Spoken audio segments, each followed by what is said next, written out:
everybody, to the Illusion of Consensus podcast. I am delighted to have with me CJ Hopkins, who is a playwright, an American playwright, a novelist, and a political satirist living in Germany.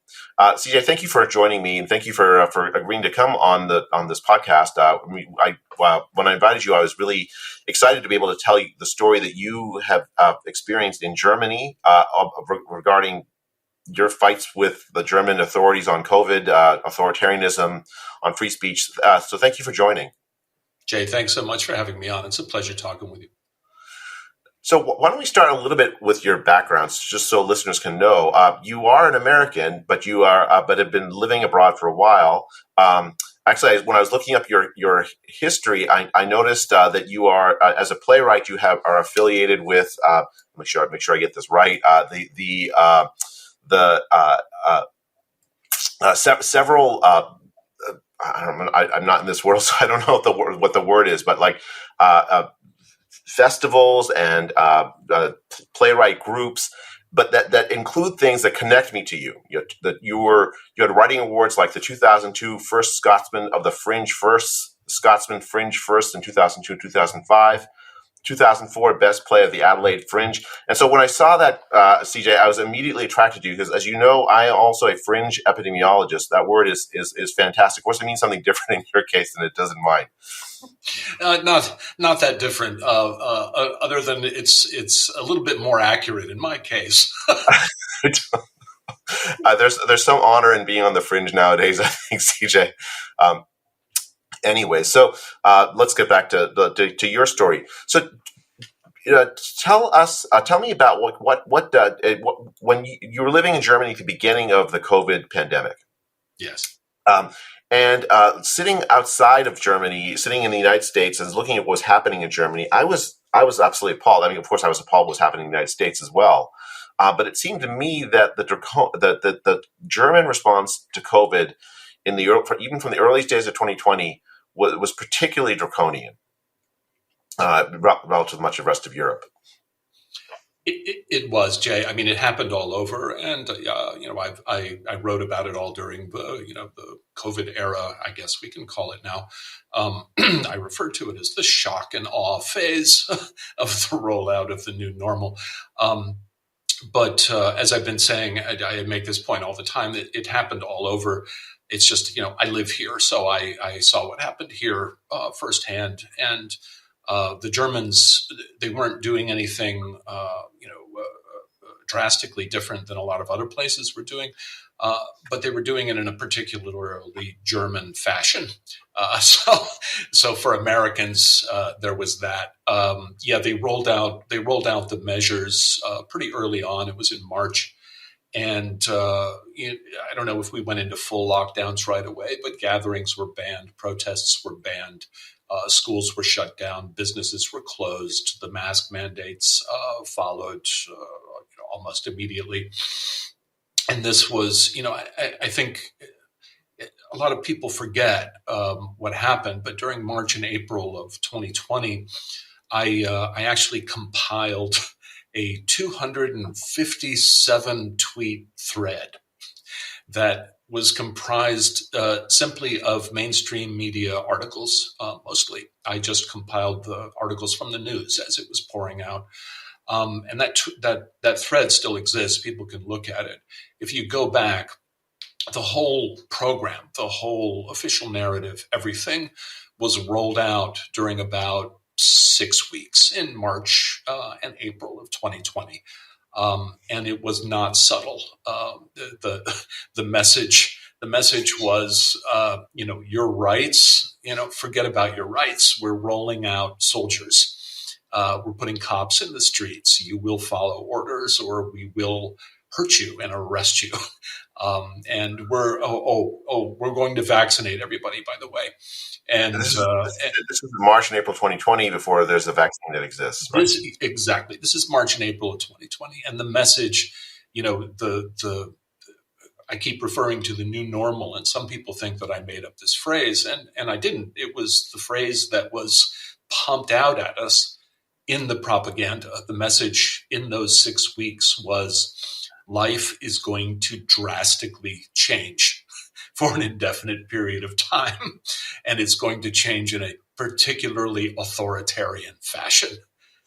It happened. It happened here in Germany. It broke my heart, and it shocked me. I didn't expect it.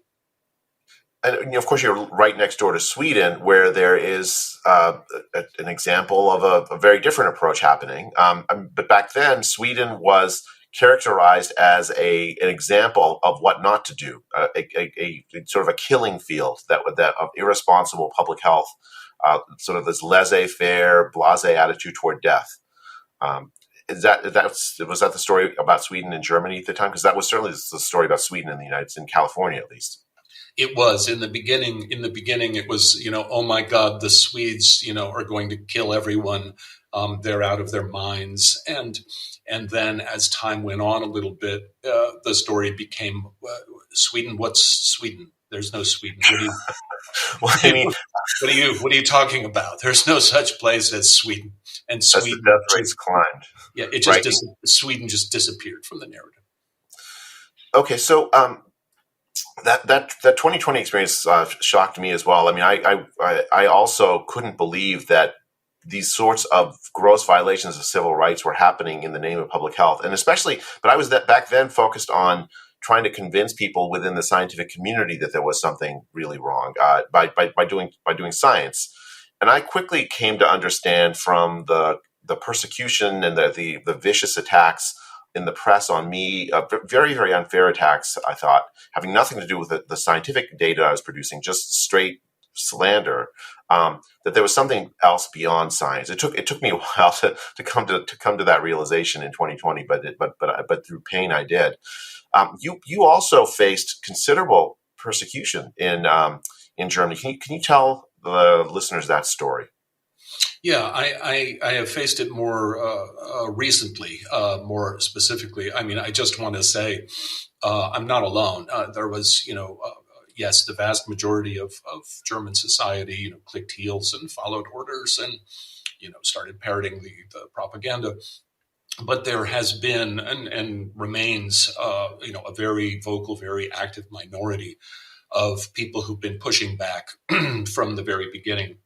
So I'm not the only one, and I don't want people to get that impression. And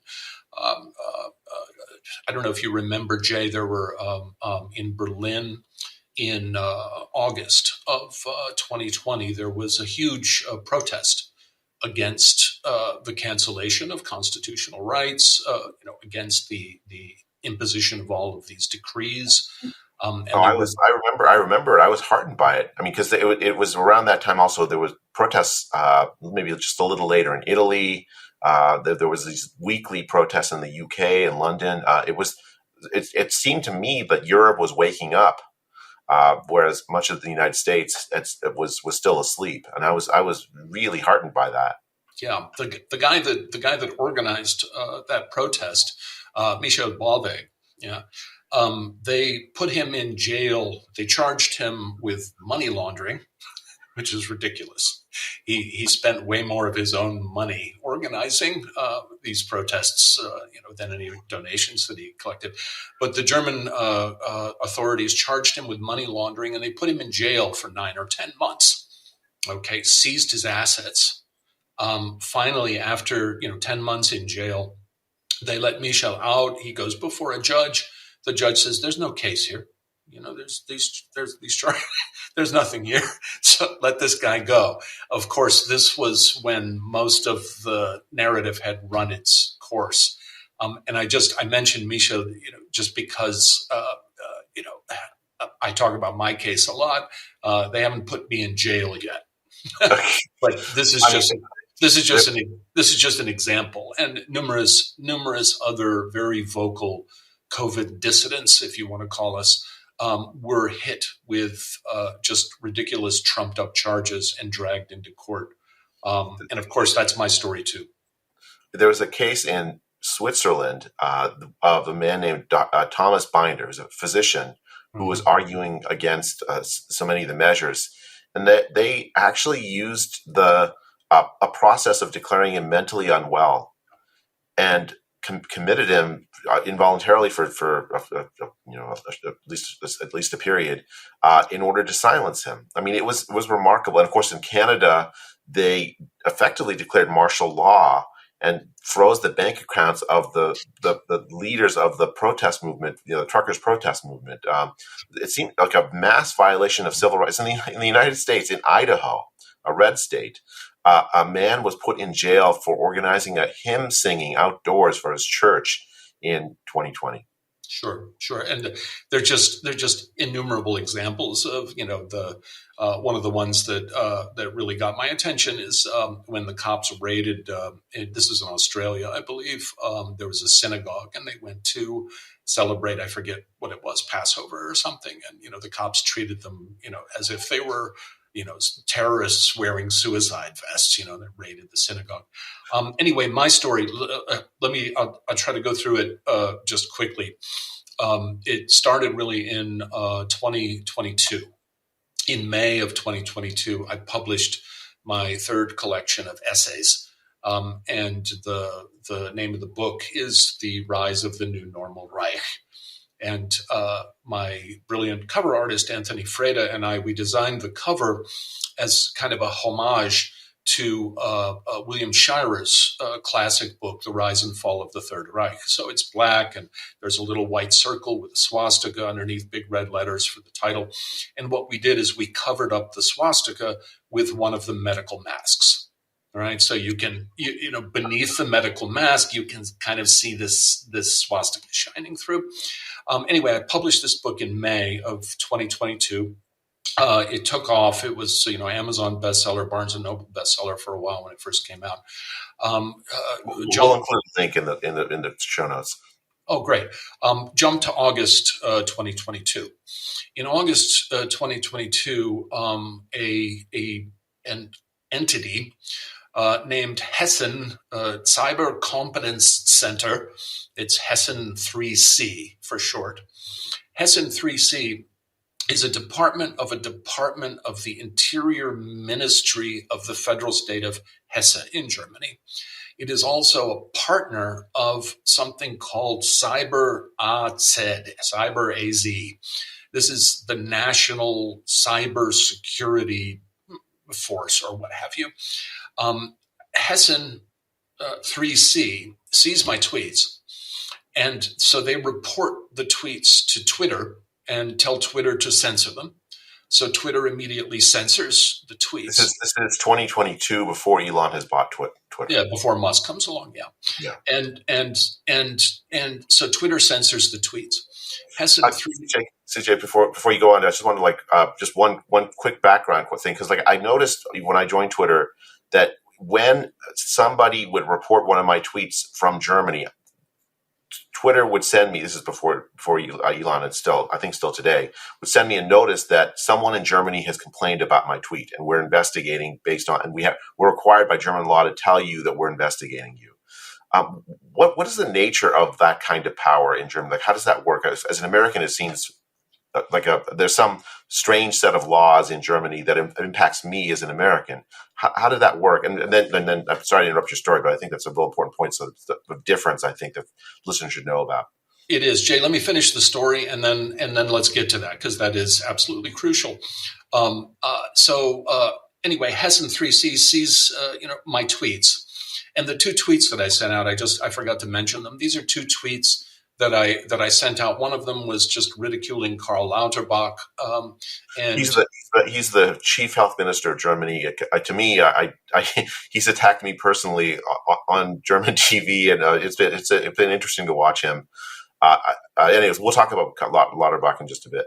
Yeah, he's quite an individual, Karl Lauterbach. He did an interview, and in the interview, he was quoted in one of the German papers as saying, "The masks always send out a signal." And I thought, yeah, that's my point, Karl, is that's what they're for. It's theater. They're there to send out a signal. So I quoted him, and I put the cover image from the book on the tweet. And the other tweet was also the cover image from the book. And I just made the point. I said, the masks are ideological conformity symbols, and that's all they are, folks. And, and anyway, these are the two tweets that are the subject of my prosecution. Hessen 3C reported them to Twitter. Twitter censored them. Hessen 3C also reported them to the Bundeskriminalamt, which is the federal criminal police office in Germany. And the federal criminal police office forwarded the case to the Berlin district prosecutor.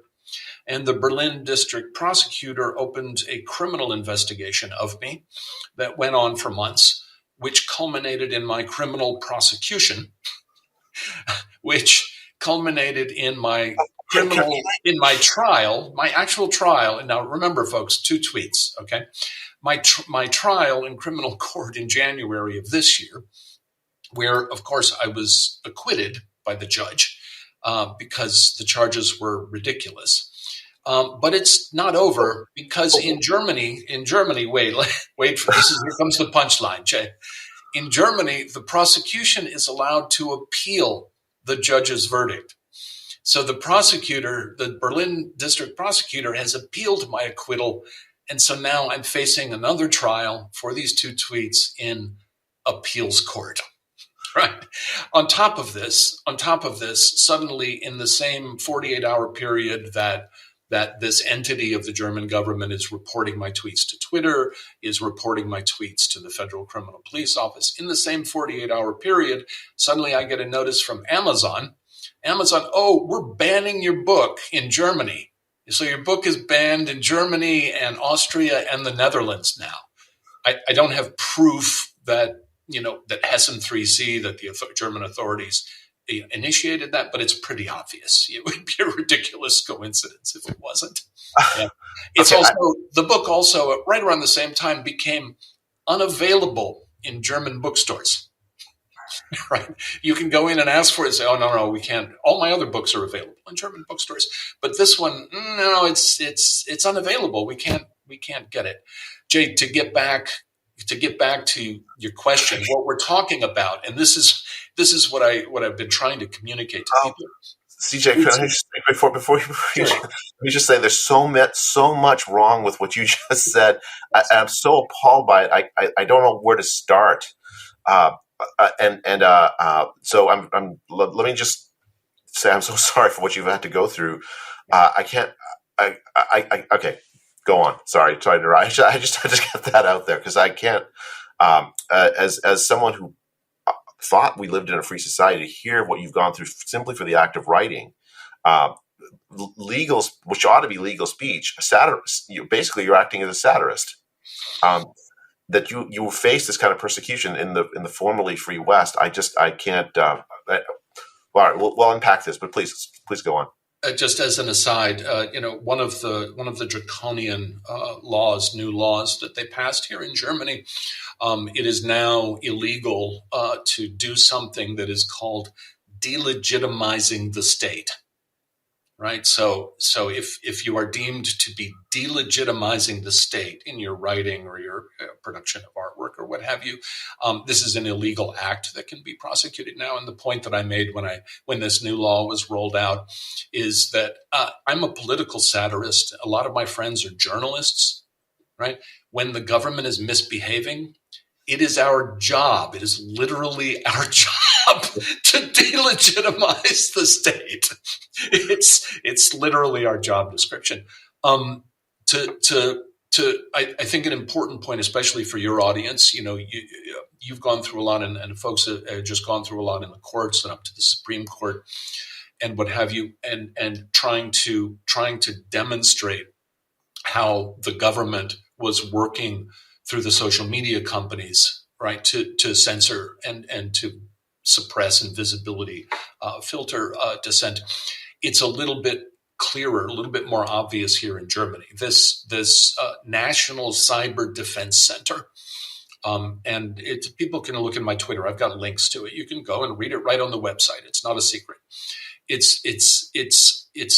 Well, they describe it. I've got notes right here. They describe it as it's a cooperation, communication, and coordination platform of the relevant security authorities of different departments and levels, which makes indispensable contributions to the overall state cybersecurity for Germany, blah, blah, blah. it's the Federal Criminal Police Office and numerous and military agencies and numerous other elements of the German government, plus strange little entities like this Hessen 3C that monitors, the internet. They all collaborate and cooperate with each other. And when one of these entities sees something that they don't like, they contact the social media companies and they say, censor this. And it gets censored. And obviously, in my case, they contact the criminal authorities and say, prosecute this guy. I mean, if I were in Germany, I would have been prosecuted like you, I suspect. Yeah, and people might be familiar with the NetzDG Act or the DSA, the Digital Securities Act, Security Act that was rolled out here in Europe. It also affects what people see in the United States. According to the DSA, is Digital Security Act. According to this, basically, the European authorities have broad power to determine that some piece of speech is illegal for one reason or another. And once they determine that something is illegal, they contact the social media companies, and the social media companies have to censor this illegal speech, or they're punished with, they can be punished with a fine of, I think it's, up to 50 million euros or something like this.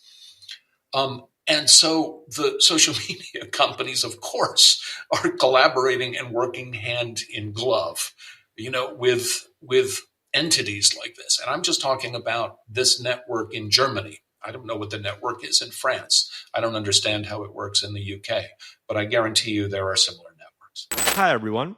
A quick word from our first and exciting sponsor, Alchemy Elements.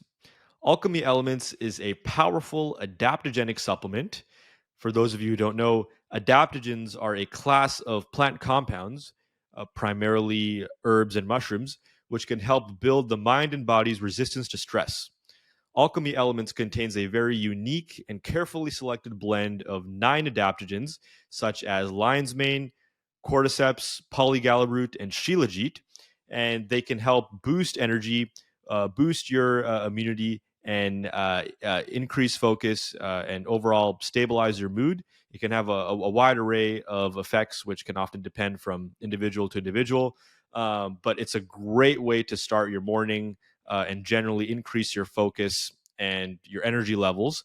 You can just pour 1 scoop of Alchemy Elements into your morning coffee or your protein shake or smoothie, and you're off to the races. It's a great way to start the day. I use it every day. I find that it can generally stabilize my mood levels and increase focus, especially if I want to get a big project done or finish a very important task.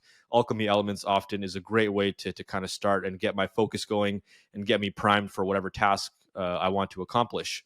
We're very excited and very happy to work with Alchemy Elements. We've been working with them for a couple of months, and now in this new iteration of the podcast, we're going to continue our relationship, which is very special to us because Alchemy aligns with our mission and values of individuals taking greater ownership of their personal mental and physical health and relying less and less on corrupt and flawed, generalized kind of medical advice, and less reliance on pharmaceutical drugs, and more of a general interest and focus on holistic health. For a limited time, Illusion of Consensus readers and listeners can get 10% off their first order using the code word Illusion, or 30% off a subscription monthly order, where you can get a monthly shipment of Alchemy Elements delivered to you. For the subscription orders, you can also get with it a bonus gold kit to store your Alchemy Elements. Overall, I think Alchemy is a fantastic product. I highly recommend you check them out in the link below in this podcast, wherever you're listening, Spotify, Apple, Substack, Rumble, or YouTube. Just go to the link, use the code word Illusion, and you can get your discount and you won't regret it. All right, back to the show. So now, what was it specifically about your speech? Was it the satirization of German public health authorities making them akin to the Nazis? Was it just the symbol itself of the swastika? That was the key. The swastika was the pretext. There's a law in Germany that bans promotion of Nazi symbols. And the irony is, I'm almost a free speech absolutist. I make an exception for Germany. I have no problem with this law. I don't want neo-Nazis running around in Germany in the streets of Berlin waving swastikas and Nazi flags. So I understand this law and I actually approve of it. Of course, written into the law are numerous exceptions to the ban, because if you didn't have numerous exceptions to the ban, you couldn't publish William Shirer's book. You couldn't show a Quentin Tarantino movie. You couldn't teach the Holocaust in school. Of course, there are numerous exceptions. And two of the exceptions that apply in my case is one for art. And the second one is the use of these symbols when someone is protesting or countering anti-constitutional activity. Which is very clearly what I was doing. That's the pretext, Jay.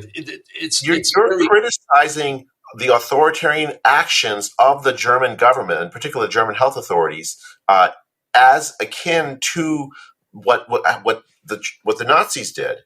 Yes. That's completely legitimate. You may disagree or agree with it, but it's completely legitimate as an act of political criticism and satire. To criminalize that, then, is to say that you can't criticize effectively the German health authority. Bingo. Yes, that's exactly it. I said this in court. I gave a pretty confrontational speech in court, and I said, yes, I compared the German authorities, during 2020 and 2023. Yes, I compared them to the Nazis, and I'm going to keep doing it. It just to put it in context for folks. I believe it was in October of 2020. The German government revised what is called the Infektionsschutzgesetz, which is the Infection Protection Act. And what they did in, I think it was October of 2020, they revised it, basically suspending constitutional rights and granting the German government the power to rule by decree, right? So legitimizing any decree that the government wanted to issue, and they did issue them. I compared this to the famous or the infamous Enabling Act of 1933, which the Nazis passed. They passed it in the Bundestag, in Parliament, right? And they passed it, and they said, we're in a state of crisis. The communists are, running amok. We're in a state of crisis, and we need to suspend constitutional rights in order to deal with this crisis. It's exactly the same thing that the German authorities did in 2020. And that's just an example of the comparison that I was making. And I made that in an essay, and I've made it very clearly. I'm not, people get very excited and say, CJ, you can't compare anything to the Holocaust. So I'm not comparing anything to the Holocaust. I'm comparing one authoritarian, arguably totalitarian system to the most famous totalitarian system of the 20th century, right? As a political, satirist, analyst, whatever, I've got to be able to do that. I've got to be able to make that comparison. Yeah, the thing that specific comparison, I have to say, I personally have stayed away from it because I've seen people get canceled over it, I think it's very strange. Like you have this. You do have an analogy, right? The first step is the suspension of basic constitutional rights.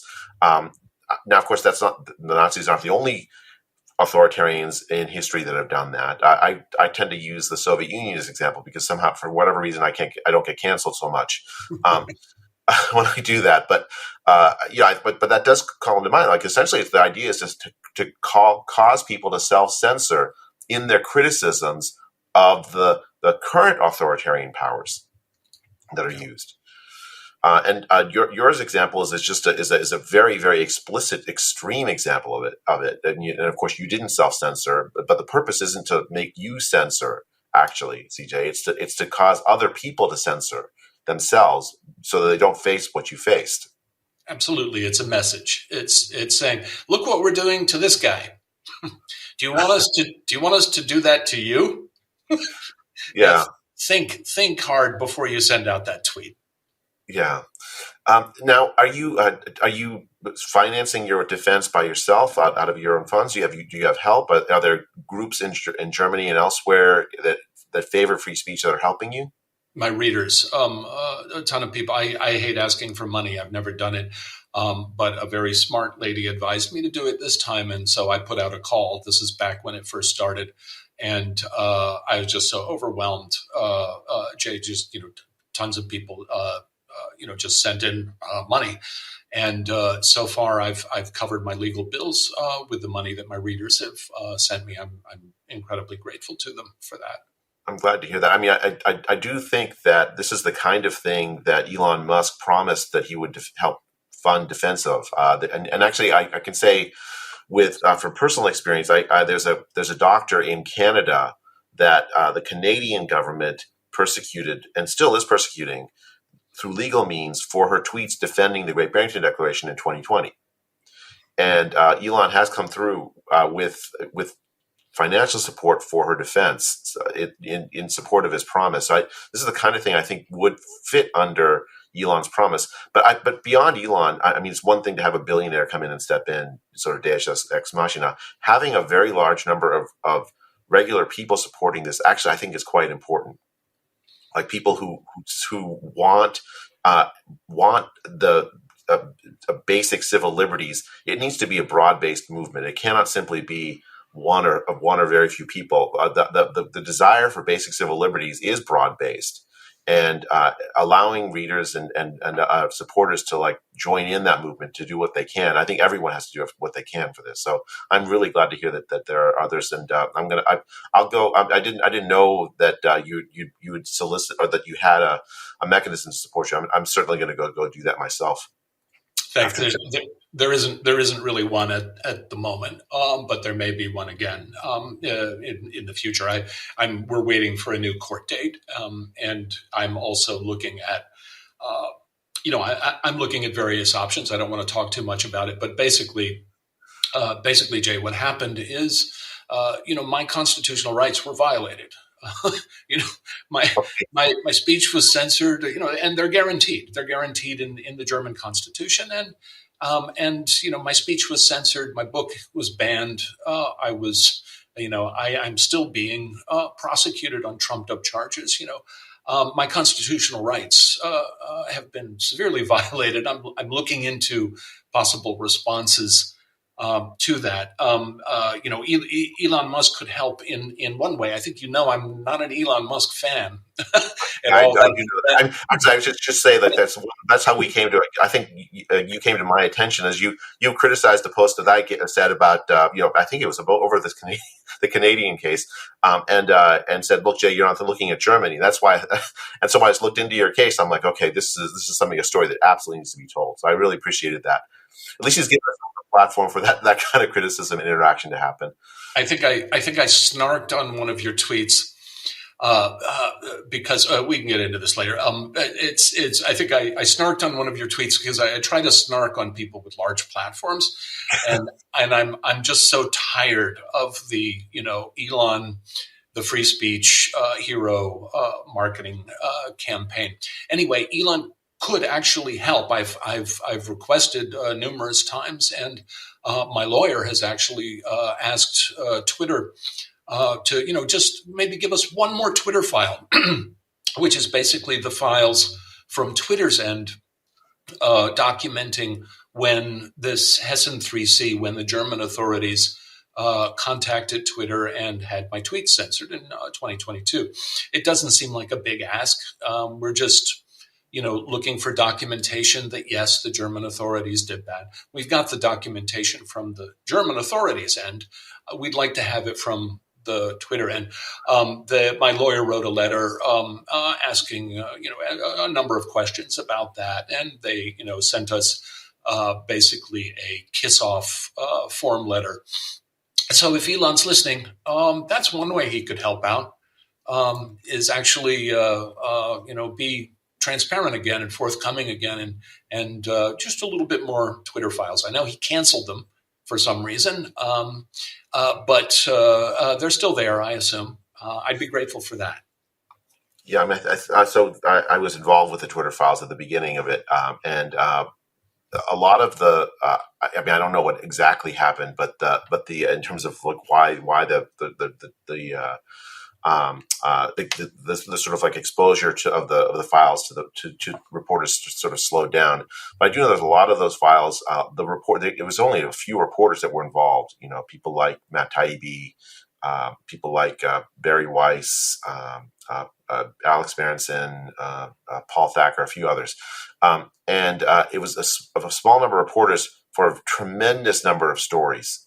Because it's not just you and me. There were a very, very large number of people that were ensnared in this censorship complex, a ministry of truth or whatever you want to call it. So a lot of those documents are in the hands of some of those reporters, and it's the problem is it's a few people, very small number of people looking at a tremendous number of stories, and it's hard to like get people's attention to know. They just don't have the knowledge to go through all of it. And it's just sort of trickling out slowly. The other thing, it'd have to be Twitter, Jay. I mean, I've asked Matt. It's not in Matt's stuff. Okay. Asked Andrew Lowenthal, who's still working with Mike Schellenberger, I think, and nothing there. My understanding from Matt and those guys is, they were pretty targeted searches that they went after. It's if they weren't looking for CJ's tweets, then they wouldn't find it. Well, but that's how I ended up in the Twitter files, because I'm friends with Barry Weiss, and when she got the invitation, she did a search on me, and that's where it popped up. I mean, I think you're right. These you just have to know that there is a story, but it would be really, really interesting to have the full set of stories told, like the systematic. I mean, we're sort of slowly piecing it together from different people who were persecuted and were prominently persecuted, and their speech silenced. But it would be for future history, just to know exactly the extent of it and who the actors were that pushed for this censorship and enacted it.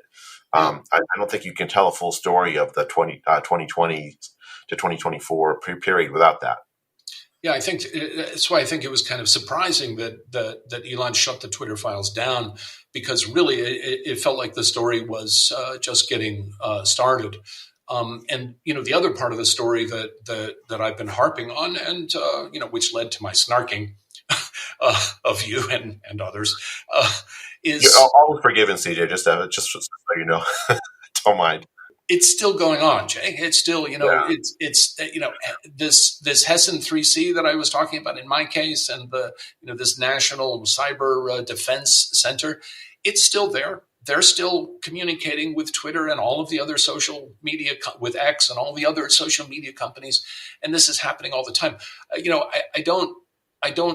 I understand that Elon's running a big business, with X. And I would be less snarky if he would just come out and say, "Oh no, we're still censoring people. We're still working with governments. We're still censoring people. We're visibility filtering people. We don't have a choice. We don't have a choice because the governments are." That's very clearly what's happening. That's very clearly. This is the other part of the story. I would not have a big problem with him if he would just, drop the "I'm saving the world from, I'm saving free speech" act and say, "This is what's happening."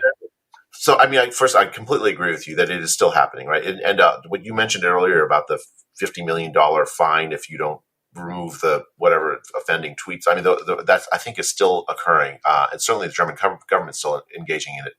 And I suspect parts of the American government, although they swear up and down because of the Missouri versus Biden case that they're not doing it anymore, that they still are. I suspect that's still happening. So I entirely agree with you. And the problem is that the social media companies, what are they to do, right? Essentially, their entire business is at stake. A federal judge in the Missouri versus Biden case, they were actually an appellate judge in the Missouri versus Biden case. They made an analogy to Al Capone in Chicago, the gangster.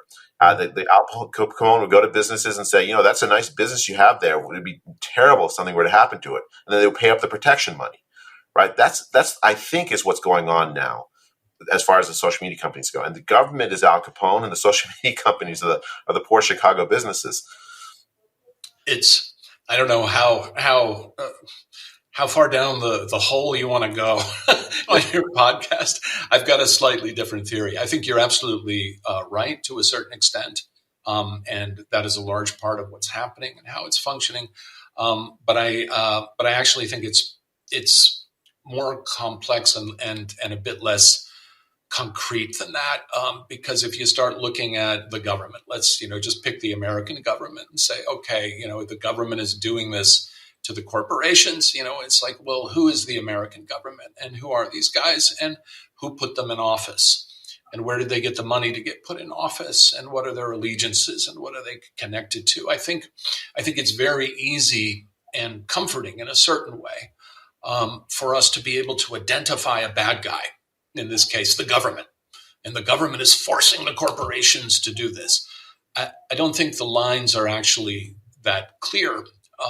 The story that I've been telling, and I won't go into this too much because we could go on and on and on about it. But the story that I've been telling is basically, we live in a world, Jay, that is dominated by a single ideology. We have for the last 30-something years. We live in one big global capitalist world.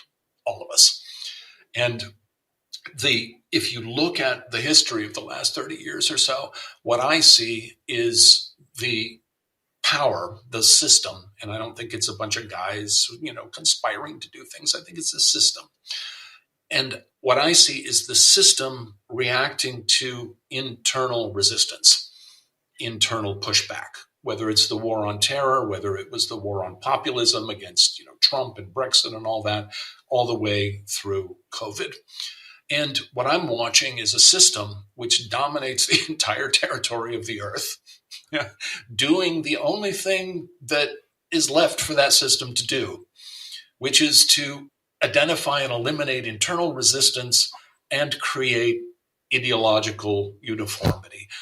It's called a clear and hold op in military terms. It's what occupying countries, occupying military forces do when they take over a country. And that's what I'm watching. I'm seeing that happen, yes, from governments, but also from the corporations themselves. And yes, sometimes it's very clear, for example, Brazil right now, it's very clear and the government is saying, you do this or, whatever. And there's pushback between the corporations. But sometimes it isn't that clear. Sometimes the corporations are doing it. I think a lot of the censorship and visibility filtering that's happening on X currently, because it's obviously very, very different than the old Twitter. Yes. I think a lot of what's happening, a lot of what is driving that now is not the old ideological forces that were driving it during the COVID era, but actually it's the new branding and X's pursuit of new advertising sources and internal determinations of what type of content X wants to foreground and what type of content X wants to derank. So it's very complex. And my point is, I don't think the lines are as clear as many of us think they are. It's not that I disagree with you. I think you're right. I think that a lot of the platforms themselves have participated. I think Facebook. You can see emails from Mark Zuckerberg to Tony Fauci in the earliest days of the pandemic, offering up Facebook as essentially as a propaganda platform for Tony Fauci. Right. So you're right. It's more complex than just the government automatically is forcing. But the reason why I emphasize that is because it is happening. It absolutely is happening. You talked about Hessen 3C. There's lots of other examples like this of government funded NGOs my own university is a major player in this disinformation censorship complex, the Stanford Virality Project. So you have this like complex of governments and NGOs and working together essentially to violate human civil rights at scale. Yes. Via the social media platform. But the reason I emphasize the role of the government is that there are still formal protections of human civil rights, free speech rights, that governments are not supposed to violate. That's nominally what's said, written into our laws, so it seems to me like a lever to use to try to pry apart some of at least some of the worst things. And once it's pried apart, the whole thing, I think, falls apart. Censorship doesn't survive exposure. I hope you're right, and I hope my lawyer doesn't call me up and scream at me for saying this. But I said almost the same thing to him when we're looking at at options, that I can take offensive options here in the future. And I said if we go after the corporations, we won't get anywhere. But if we go after the government, then we can get somewhere. And it's exactly because of what you said, Jay. It's the government. It's the government that is supposedly guaranteeing and defending our constitutional rights in our relatively democratic societies. And it's the government where the statutes are on the books. And it's the governments where we can actually achieve something. Part of my job is to try to remind people that while we're pushing back and achieving whatever we can achieve, going after the governments, that it's not the whole picture. It's part of my job. It's part of what I do. I mean, that's why. I mean, I didn't mind at all when you snarked at me. I mean, and I won't mind in the future. I think it's that's how friends hold each other accountable, and we learn from each other anyway. So just so you know that. I always say I expect the same in return. Okay, so let's go back to the German COVID response. It really did seem to me even more draconian than even in California. Let's move to 2021 and when the vaccines came out. What was it like to be an unvaccinated German in 2021? It was to be a pariah, Jay. They. I don't know where to start. There's so much. I mean, first of all, the propaganda and the demonization, the entire culture industry and media cranked up, and just the message was just pumped out that if you don't get vaccinated, you're an idiot, you're dangerous, you're probably a far right extremist and an anti-Semite. And we were just demonized in the worst possible way, and I'm talking about by every element of the mainstream media, by government officials, by cultural figures. We were segregated from society. We were not allowed. The only place that we were allowed to go was to a grocery store. So basically, I was allowed. I had to put a mask on because you couldn't go in to buy food without a mask. I had a protest message on my mask, and the message was "Befehl ist Befehl," and that's German for just following orders.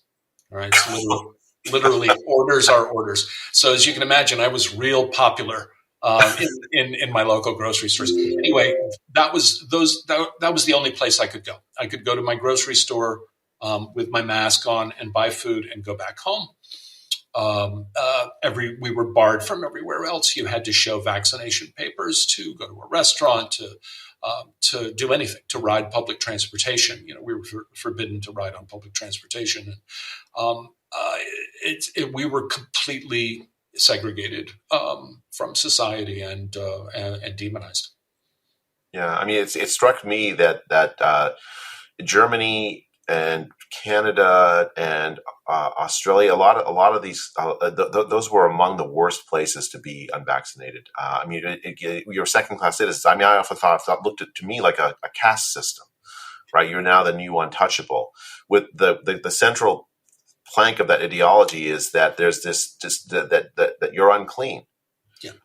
And the shocking thing was that the evidence, the scientific evidence, was very, very clearly saying that there was no clear distinction of clean and unclean. Suppose you had COVID before and recovered, you probably were less of a danger to other people that were vaccinated than like someone who's who's vaccinated and never had COVID. Right, you were less of a danger to spreading the disease, and of course, the vaccine itself waned in efficacy against disease prevention very rapidly after you got it. Within a short amount of months, it had never been tested to see if it prevented disease transmission of disease in the randomized trials, and so the entire thing was an act of bigotry. It had no real basis in science, and yet people were using the name of science to demonize whole populations, ostracize them, turn them into low caste people. And it was just shocking to me, and saddening as someone who reveres science, who does science for a living. It was especially frightening again in Germany, and I say this as an American, and I've lived here for 20 years, Jay. So I feel like I'm allowed to go after the Germans a bit. The big TV towers that they have. There's one here in Berlin. They're in various places in Germany. Projected onto one of the big TV towers, I don't remember where it was, somewhere in the West, was the message: "Impfung equals Freiheit." Right, it's projected in big, and in case folks aren't getting it, you remember the gates of Auschwitz, Arbeit equals, Freiheit. It was really, really scary here, and the most horrible thing about it, Jay, is all of the stuff that you just cited, all of the actual science was known. It was known. Finally, thank God for these Robert Koch Institute files that have come to light recently here in Germany. This is one of the things that was documented in these files. I mean, the Robert Koch. So just to provide some context, and I want you to tell the story of it. But the RKI files, those are the Robert Koch Institute, right, which is a major scientific institute that played a very, very important role as scientific advisors to the German government, German health ministry, to Karl Lauterbach and others during the pandemic. It's essentially the German CDC, is the way it functions, and the way it functioned during the pandemic. And yes, I mean these files. Quickly, the background on these files. What happened? There's a magazine, online magazine called Multipolar. Right? Multipolar filed a Freedom of Information request, I don't know, years ago, back in 2021 or something. And the Robert Koch Institute fought it for years. And finally, the courts ordered them to release their protocols, their minutes from their internal discussions that they had all the way during the pandemic era. And what it has basically demonstrated is that the Robert Koch Institute, basically Germany's CDC, they knew the science. They understood that mask mandates don't work. They understood that there was absolutely no reason to segregate the unvaccinated because the vaccines didn't provide, they didn't prevent transmission. They knew. Basically, Jay, they knew everything you knew when you and your guys published the Great Barrington Declaration. It's all documented in these files. They knew all this, and they were talking about it internally, but publicly they were supporting the government's official narrative. Right. So what you're saying is that there were fringe epidemiologists at the Robert Koch Institute that were, I mean, we are everywhere, CJ. We fringe are literally everywhere. We can't get away from us. They were apparently infested with fringe epidemiologists and virologists. I mean, they noted all this. They said there's absolutely no evidence to support general mask mandates. The mask mandates are not recommended. That's including the FFP2 masks. They noted in December of 2020. It's just FFP2. That's like the equivalent of the N95 mask that in the United States. Exactly, that's right. That was in October of 2020 when they noted that. In December of 2020, they were talking about lockdowns have more negative effects than the virus. Right, the lockdowns are severely damaging, and they noted in March of 2021. Okay, the main risk of dying from this virus, whatever it is age. That's the main, all of the basic stuff, Jay, that you published and that you've been saying, and other, fringe epidemiologists have been saying. The German CDC was saying this internally. But they were not saying it publicly. What happened, if we go back to, that period, that 6 to 8 week period that I'm talking about, the weekend of March 14th to 15th, right? What happened was, the health minister at the time, Spahn, and Christian Drosten and the head of the Robert Koch Institute, Wieler, they came out on television and basically said, it's bad. It's really bad, folks. We're going to have to take some drastic steps. Meanwhile, the RKI files show us that inside of the Robert Koch Institute, they were writing back and forth and saying, "Yep, we're gonna bump up the risk level to high." All right, we don't really have a reason to do that. Yeah, but we're gonna, as soon as we get a signal from. And we don't know who they were waiting for a signal from because the RKI files are unbelievably heavily redacted. The current fight in the courts is to force the government and the institute to unredact these files so that we can get the rest of the details. The whole thing in March 2020, with the way the German authorities based it, is they said we have a huge increase of cases. You remember the cases, right? The huge increase of cases is because they had a huge increase of tests. Yeah. There was not a huge increase in the proportion of positive tests at all. There was, but they basically they jacked up the tests. And then they said, "Oh yeah, we've got a huge increase in cases." Well, the weird thing about that was that they had some idea that if they just did these draconian things, they had control. There was this illusion of control over the spread of the disease, which didn't exist, and they weren't even measuring the key thing. They didn't measure how many people had already had COVID and recovered. That's a key number because people who were in that position were relatively protected against reinfection and then severe disease on reinfection. The spread of cases enabled these draconian measures by giving this illusion that we can minutely. It's like trying to go in front of the tides and say, stop coming in because the moon is moving. It's an airborne virus. Yes. You're not going to. It's an airborne virus.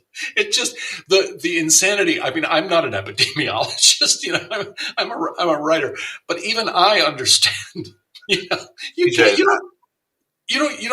don't control an air. Everybody's going to get it.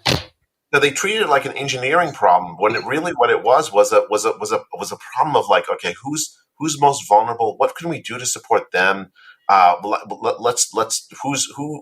they never thought about, the premise seemed to be that everybody is laptop class. Everybody is able to and rich enough to lock themselves away from the horrible thing that's spreading around us.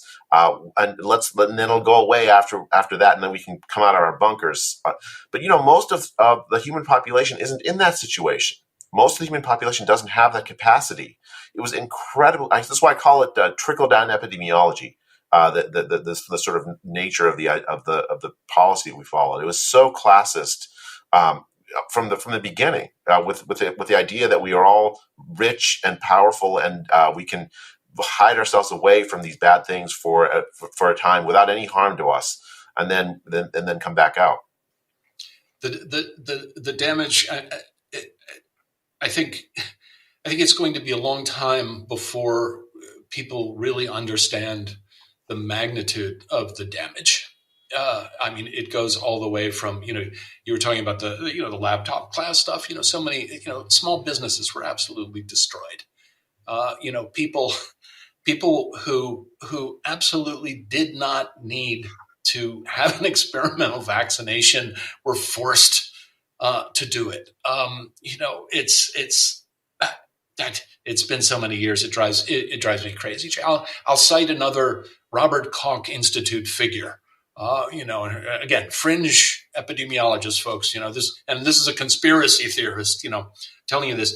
At one point, the Robert Koch Institute put out the figures, and they said, well, first they said, well, what we're seeing is serious adverse effects from the vaccines in 1 out of 5,000 people. And then they had to go back and fix it because someone caught them in the error or whatever misstatement and say, oh no, actually it's actually serious adverse effects in 1 out of 5,000 doses of the vaccine, right? And I did the math. Folks, I'm not going to tell you, but do the math. Go and look at how many billions of people in the world have had this vaccine and how many doses they've had, and use the Robert Koch figures. The fringe epidemiologists at the Robert Koch Institute, and do the calculations and see what you come up with. I'm talking about people, and Jay, I'll be honest with you. My wife and I argued about this, and I said, I don't really care. I'm not a vaccine guy. I'm not an anti-vax guy. I don't care about vaccines at all. If I was 80 years old and infirm, I'd probably shoot the vax up myself. Because why not? I'm 80 years old and there's this virus and I'll do the vax. But the vast majority of people in the world did not need to do this. Yeah. I mean, it's the normal way you would evaluate it is it, every medicine has potential side effects. I mean, and the vaccines, of course, are no different. So the existence of side effects is not the issue. The question is it makes sense for each patient? There's a balance of expected benefits and expected harms, and it's very, very different, as you say, for the older people than it is for younger people. It never made sense to recommend most young people to take the vaccine, and yet we forced young people at scale. There's still colleges in the United States that are mandating the vaccines to enroll it as a condition of enrollment, which is, just shocking. It was shocking in 2021, and even more shocking in 2024. Yes, it's mind-boggling, is it not? I mean, it's I don't understand how anyone can mount an argument, that it has anything to do with science and that it's based on anything other than ideological conformity and demanding obedience from people. I don't understand how anyone can make that. I understood how they could try to make that argument back then. I had that argument a lot. But now, today, after everything that we know, to still be doing that is just insane to me. Okay, CJ, we come up on an hour, which is I'm really grateful that you spent this hour talking with me. But I just want to end with what can readers and listeners do to help? What's the current state of things in Germany? How can they help you in your fight against this authoritarian suppression of your art, of your voice in Germany? And how can they find out more about how to help other Germans who have faced similar persecution?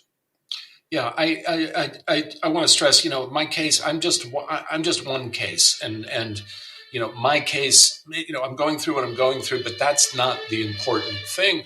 I think the most important thing that people can do is to make themselves aware of what is happening and what is happening throughout the West. It's not just happening in the US. It's not just happening in Canada. It's not just happening here in Germany. It is happening throughout the West.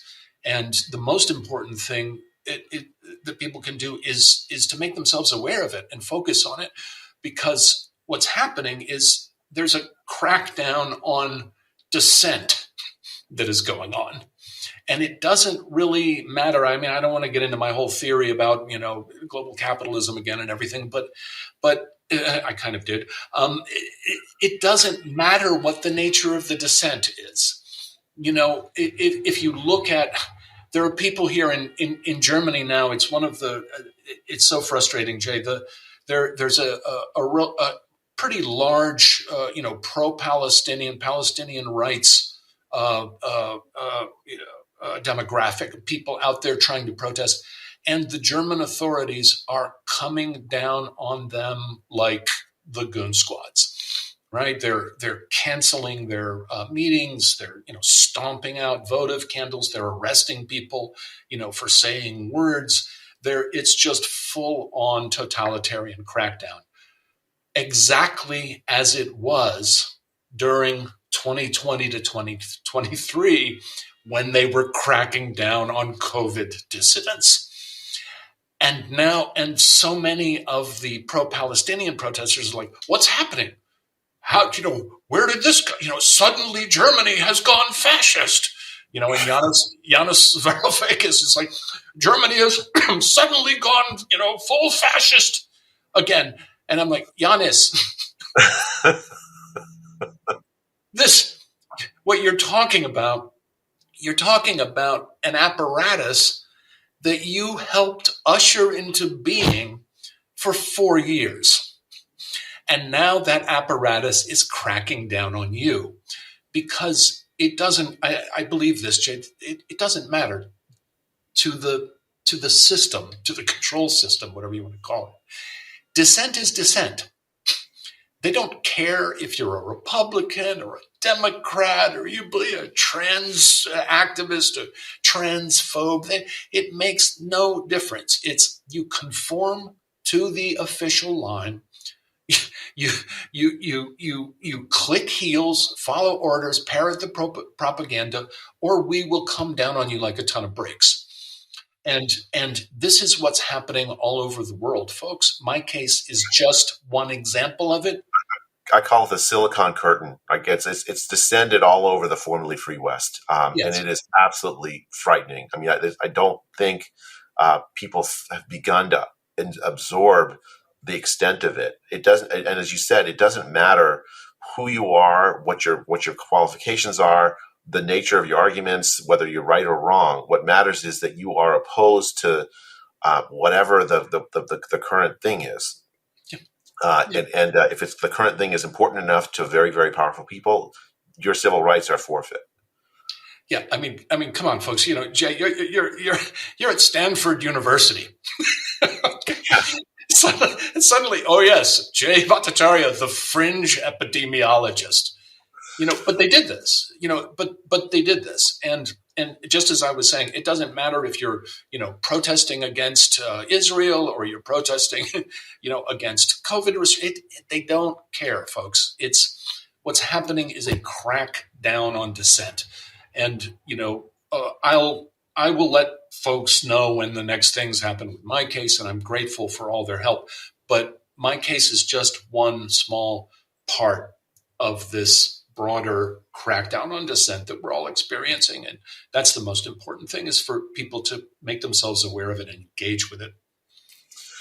Well, CJ, thank you for talking to me, and thank you for telling your story to my listeners on the Illusion of Consensus. I wish you all the best with your fights going forward, and I agree with you. I think let's make everybody aware. I don't think that it's hopeless. I think that if we expose what's happened, there are still enough small L liberals who want a free society that we can have it if we just fight for it.